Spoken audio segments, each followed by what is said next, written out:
మన రాజమండ్రిలో రోడ్ల దుస్థితి చూసారా?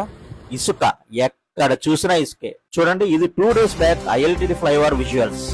గుట్టలు గుట్టలుగా ఇసుక. బైక్ పై వెళ్తున్న ఒక పర్సన్ ఈ స్పాట్ లోనే స్కిడ్ అయి పడిపోయి ఇంజురీస్ అయ్యాయంట. ఆ టైంలో ఒకరు మనకి ఈ విజువల్స్ తీసి పంపించారు. పోస్ట్ చేయమని అడిగారు. ఏం ఉపయోగం పోస్ట్ చేసినా? లోకల్ ఇన్స్టాగ్రామ్ పేజెస్ ఈ ప్రాబ్లం గురించి పోస్ట్ చేస్తూనే ఉన్నాయి, కానీ పట్టించుకునేది ఎవరు? అసలు పట్టించుకోవాల్సింది ఎవరు? ILTD junction, ILTD flyover entrance చూడండి, సిచ్యుయేషన్ చాలా డేంజరస్ గా ఉంది.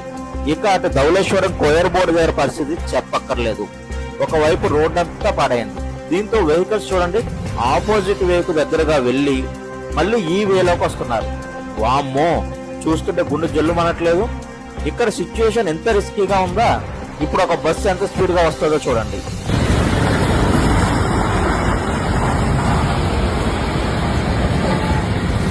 అంతే, ఎన్ని ప్రమాదాలు జరగని దూసుకుపోతూనే ఉంటారు. ఎవ్వరూ మారరు, ఏమీ మార్చరు. మనమే జాగ్రత్తగా వెళ్ళాలంతే.